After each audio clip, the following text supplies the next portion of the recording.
Germany के एकीकरण में बिस्मार्क की क्या भूमिका था या फिर योगदान था उसको बताना है। देखिए, भूमिका या फिर योगदान दोनों में कोई अंतर नहीं है, दोनों एक ही बात है। तो आइए जानते हैं कि आखिर जर्मनी का जो एकीकरण हुआ था उसमें बिस्मार्क का क्या भूमिका था। यहाँ पर देखिए, प्रसा का राजा विलियम प्रथम ने जर्मनी के एकीकरण को ध्यान में रखते हुए बिस्मार्क को चांसलर नियुक्त किया। दोस्तों, यहाँ पर एक राजा का नाम दिया हुआ है, विलियम प्रथम। ये राजा कहाँ का था? तो प्रसा का राजा था, ठीक है। तो इसी प्रसा का राजा ने जर्मनी का जो एकीकरण है उसी को ध्यान में रखते हुए बिस्मार्क को, किसको? बिस्मार्क को चांसलर नियुक्त किया। चांसलर मतलब क्या होता है? जैसे कि हमारे देश में प्रधानमंत्री होता है, उसी तरह प्रसा में इसे, मतलब जर्मनी में इसे चांसलर कहा जाता है, ठीक है। तो बिस्मार्क को चांसलर नियुक्त किया गया, इस बात को याद रखिए। किसने? तो प्रसा का राजा विलियम प्रथम ने। आगे देखिए, जो महान कूटनीतिज्ञ था।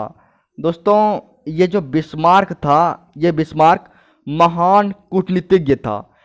कूटनीतिज्ञ मतलब क्या होता है? देखिए, किसी भी चीज़ को प्राप्त करने के लिए व्यू रचना करना, उसको कूटनीतिज्ञ बोलते हैं। जैसे कि आपने चक्रव्यूह के बारे में पढ़ा होगा, सुना होगा कि महाभारत में द्रोणाचार्य ने युद्ध जीतने के लिए चक्रव्यूह रचना किया था।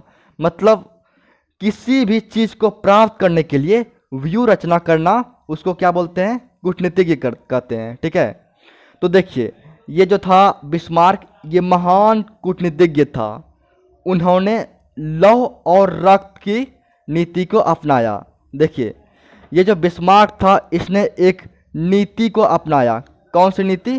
तो लौह और रक्त नीति। मतलब इस नीति के अनुसार क्या होता है, इसमें मार धाड़, लड़ाई झगड़ा, यही सब था। इसी वाली नीति को अपनाया। देखिए, कहीं कहीं पर आपको लौह और तलवार नीति लिखा हुआ मिलेगा, ठीक है। तो आप लौह और तलवार नीति बोलिए या फिर लौह और रक्त नीति बोलिए। आगे देखिए, आर्थिक सुधारों के द्वारा प्रसा की स्थिति को सुधारा और सैन्य शक्ति को मजबूत किया। दोस्तों, ये जो बिस्मार्क था, ये क्या था? बहुत बड़ा कूटनीतिज्ञ था, कूटनीतिज्ञ था। तो इसने क्या क्या आर्थिक सुधारों पर जोर दिया। ये आर्थिक सुधार क्या होता है?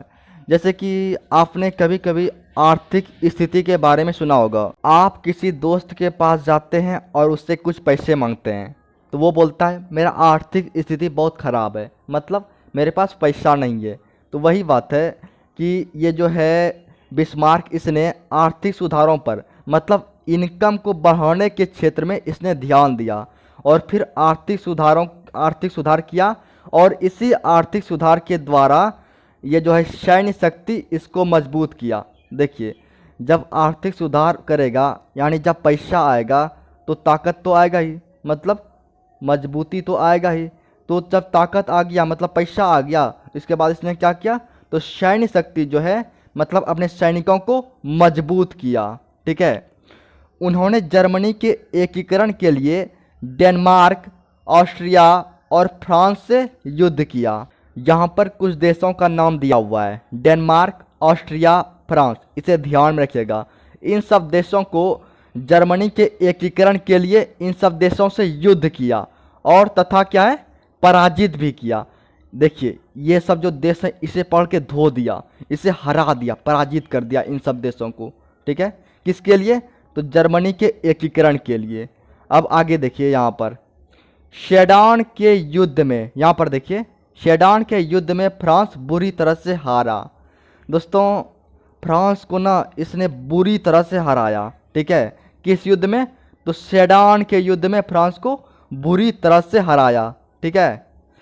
सेडान के युद्ध के बाद जर्मनी का उदय महाशक्ति के रूप में हुआ। दोस्तों, ये जो सेडान का युद्ध हुआ था, इसमें फ्रांस को बुरी तरह से हराया, मतलब खतरनाक हार हराया। जिससे क्या हुआ, ये जो है जर्मनी, इसका उदय हुआ एक महाशक्ति के रूप में, मतलब एक बाहुबली के रूप में इसका उदय हुआ, ठीक है। इस प्रकार बिस्मार्क ने अपनी नीतियों के द्वारा जर्मनी के एकीकरण में महत्वपूर्ण योगदान दिया। तो इसी तरह से जर्मनी का जो एकीकरण जो है ये संभव हो पाया, ये जो है बिस्मार्क इसके नीतियों की वजह से। ठीक है, तो इन सब बातों को आप ध्यान में रखिए। यूरोप में राष्ट्रवाद का उदय चैप्टर का जो भी इम्पोर्टेंट टॉपिक है सबका वीडियो मैं अपलोड कर रहा हूँ। इससे पहले और भी वीडियो अपलोड कर चुका हूँ जिसका लिंक ऊपर डिस्क्रिप्शन में दिया हुआ है, उन सब वीडियो को आप देख सकते हैं। अगर आपको पता नहीं है कि डिस्क्रिप्शन में कैसे जाएं तो कमेंट करके पूछ लीजिए, मैं आपको बता दूंगा। Thank you.